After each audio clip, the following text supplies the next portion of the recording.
acudieron al Tribunal Supremo y pidieron la revisión de la sentencia. ¿Y qué hizo el Tribunal Supremo? Estamos hablando de muy pocos años, no estamos hablando del pasado, estamos hablando de hace muy pocos años. ¿Qué hizo el Tribunal Supremo?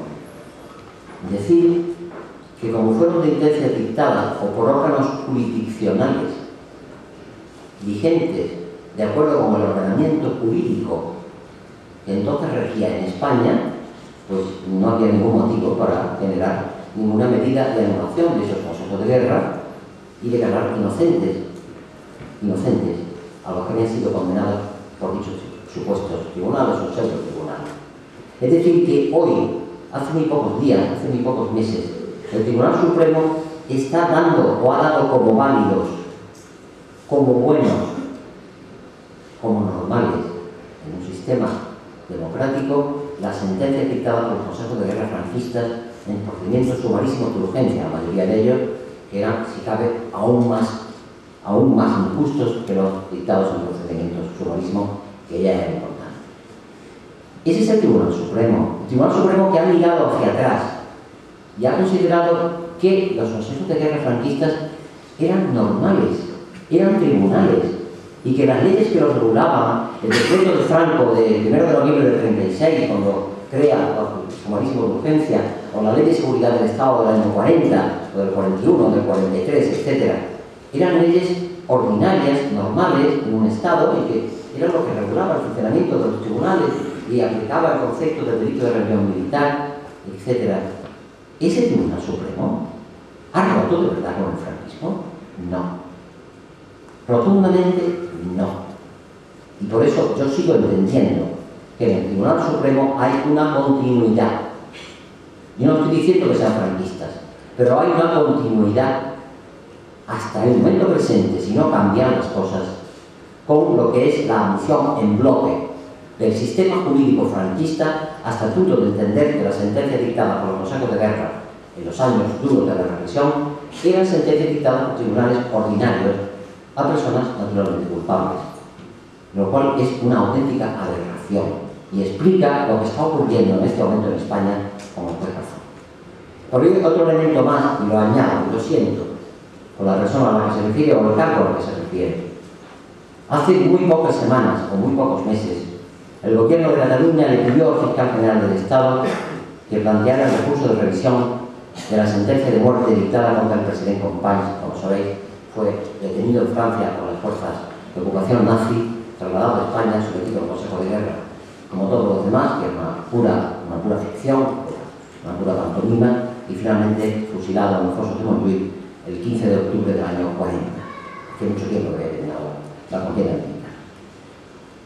Se pidió que se anulara esa sentencia. El fiscal general del Estado ha dicho que no.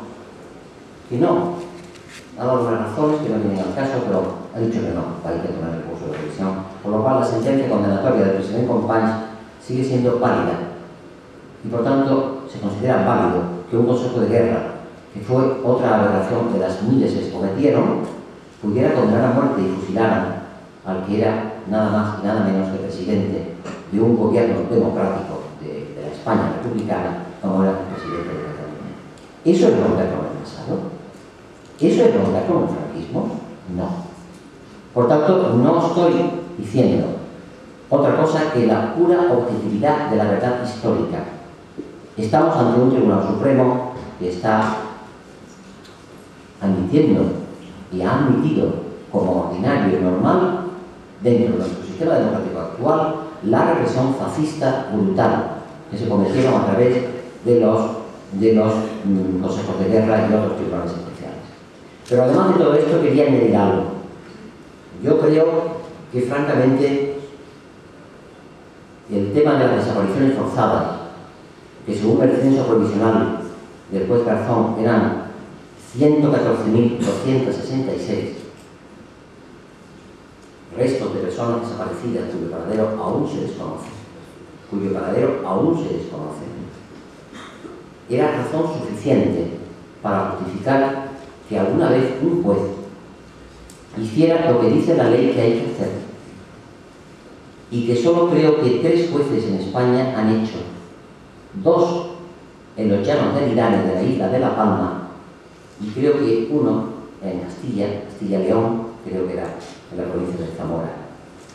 El resto, cuando han acudido los familiares de los desaparecidos a pedir la tutela judicial efectiva a la que me refería, se han limitado a empezar a hablar de la restricción de la ley de amnistía y de argumentos jurídicos que luego diré que son absolutamente inaceptables porque no tienen fundamento alguno. Y en un momento yo diría que de desamparo y de desesperación acudieron a la Audiencia Nacional pidiendo este amparo. Y el juez de la Audiencia Nacional, Baltasar Garzón, hizo lo que había que hacer, lo que dice el artículo 13 de la Ley de Enjuiciamiento Criminal, que debe hacer un juez ante una denuncia de unas víctimas de hechos clara y evidentemente delictivos. Es dar protección a las víctimas. Lo ha dicho la Ley de Enjuiciamiento Criminal desde 1882, por tanto no es un precepto que los jueces puedan invocar su ignorancia, porque es evidente que lo tienen que hacer. Y hizo lo que había que hacer. Practicó las diligencias que había que practicar, tratando de averiguar la realidad y la veracidad de las denuncias que se le planteaban.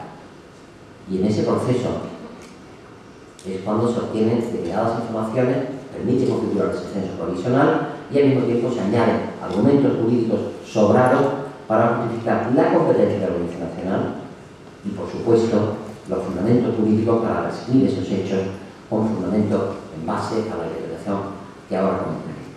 Por tanto, estamos ante una situación de crisis del sistema democrático en virtud de esa especie de extraña alianza objetiva que se ha producido entre el Tribunal Supremo y la particularidad de lo que se llaman acciones populares, que, como dijo un jurista en un análisis muy profundo, no tiene nada de populares.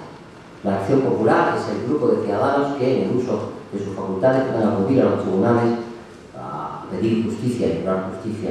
Pero naturalmente tiene que haber un interés común y tiene que haber una relación directa entre la justicia que implora y los intereses por los que se acude a un tribunal, es decir, por los que se sienten ofendidos o perjudicados por un hecho delictivo.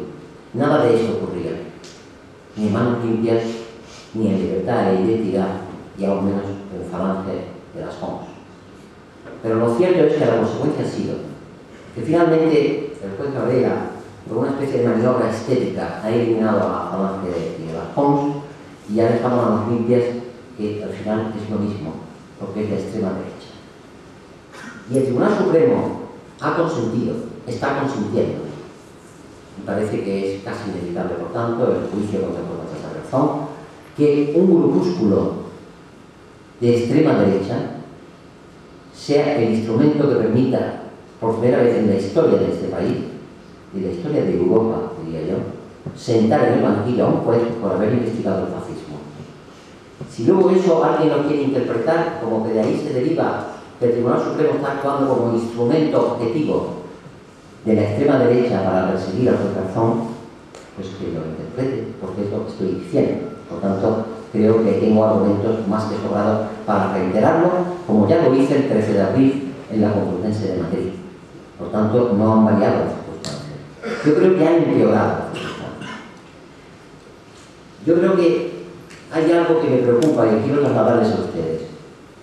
Cuando el juez Garzón se ve abocado ante la presión institucional terrible producida incluso desde el Ministerio Fiscal por la incoación de aquella causa para investigar los crímenes del franquismo, particularmente estas conductas de desapariciones forzadas, esto se reparte entre diferentes juzgados de España, exactamente entre 42 juzgados de instrucción, uno de ellos de Córdoba.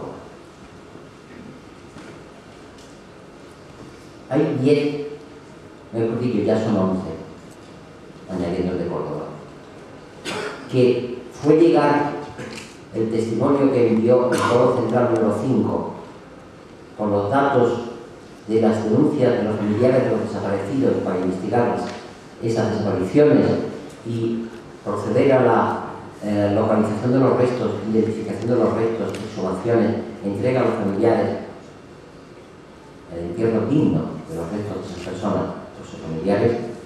Ha habido 11 al menos que me conste que ya no es que se plantearon practicar alguna diligencia, es que lo archivaron de inmediato. No practicaron ni siquiera la diligencia a la que le